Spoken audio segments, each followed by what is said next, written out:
ప్రియమైన దేవుని పిల్లలారా, ప్రభువైన యేసుక్రీస్తు వారి పేరట మీ అందరికీ వందనాలు. ప్రభువు పేరట మీ అందరికీ శుభములు, దీవెనలు కలుగునుగాక. ఈ ఉదయకాలం పరిశుద్ధ గ్రంథము నుండి దేవుని వాక్యాన్ని చదువుకుందాం.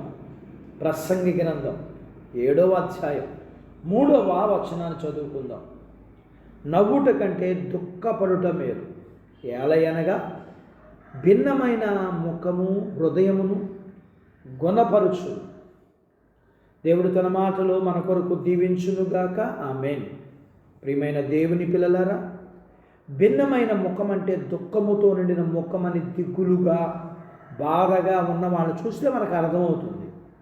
ఏంటి, ఏమైంది, అలా ఉన్నావు, ఆతృతతో అడుగుతావు. బయటకి కనపడకుండా సంతోషాన్ని దాచుకోగలము, కానీ దుఃఖాన్ని దాచుకోలేము. ఈ భూమి మీద పుట్టిన ప్రతి ఒక్కరూ చచ్చే వరకు సంతోషంగా ఉండాలని, సుఖపడాలని కోరుకుంటారు. ఎప్పుడూ ఏడుస్తూ ఉండాలని ఎవ్వరూ కోరుకోరు.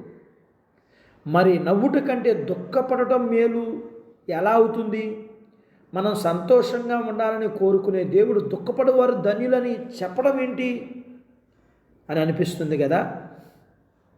పాపాలు చేసేవారంతా వారు సంతోషంగా సుఖంగా ఉన్నప్పుడే వారికి అలాంటి తలంపులు వస్తాయి తప్ప మనసులో దుఃఖం బాధ ఉన్నప్పుడు కాదు.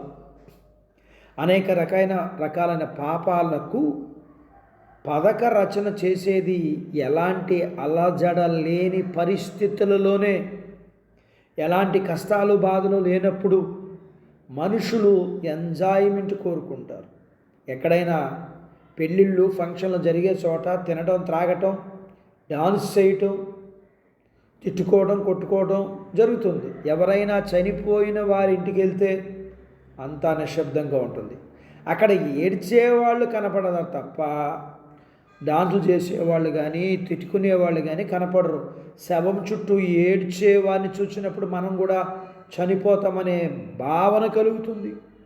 టీవీలో కానీ న్యూస్ పేపర్లో కానీ నిత్యం మనం ఎన్నో చావు వార్తలు చూస్తూనే ఉంటాం. ఒక్కొక్కసారి మనకు బాగా తెలిసిన వాళ్ళు కూడా చనిపోతుంటారు. అప్పుడు మనం అయ్యో పాపం అని అనుకుంటాం. మనకు అలాంటి పరిస్థితులే అని వస్తుంది అనుకుంటాం. చావు గురించి ఆలోచించినంత మాత్రాన చావకుండా ఉంటామా? ఒకవేళ చావు గురించి ఆలోచిస్తే మన పాపాలు మనకు గుర్తొస్తాయా? అప్పుడు మన ఆత్మ పరలోకానికి వెళ్తుందా, నరకానికి వెళ్తుందా అన్న అనుమానం వస్తుంది. తన ఆత్మను రక్షించుకోవాలనుకునేవారు వారి ఆత్మ విషయమై భారం కలిగి ఉంటారు. వారు ఈ లోక సంబంధమైన సంతోషాలను, వినోదాలను, విందులను, బంధువులను, స్నేహితులకు దూరంగా ఉంటారు. అట్టి భాగ్యత దేవుడు మనకు దయచేయునుగాక. ఆమేన్.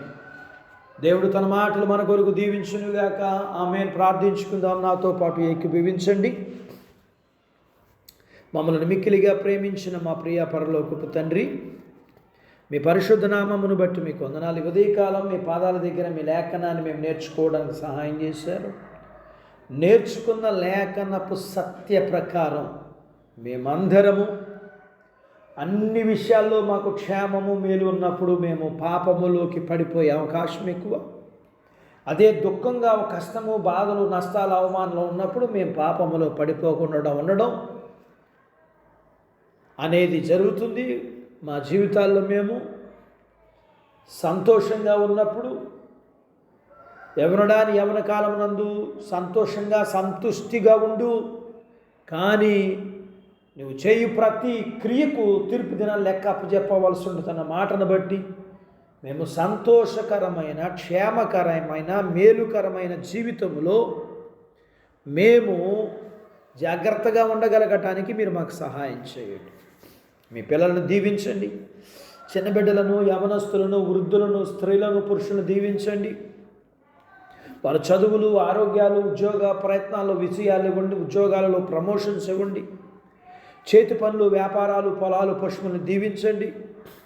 వివాహాలు కాని వారికి అవుటకు, గర్భఫలంలో లేకున్న వారికి ఇమ్మని, గర్భం కలిగిన వారికి సుఖమైన ప్రసూతి ఇమ్మని, ప్రసూతి అయిన తల్లి పిల్లలకు ఆరోగ్యాలు ఇమ్మని, మీ పిల్లల అవసరాలు, సమస్యలు, బలహీనతలు, రుణాల నుంచి విడిపించమని, మీ పిల్లల్ని మీరు దీవించమని యేసు ప్రభు వారి పేరట స్తుతించి ప్రార్థించి అడిగినవన్నీ పొందుకొని ఉన్నాము తండ్రి. ఆమేన్. దేవుడు మిమ్మల్ని దీవించునుగాక. ఆమేన్.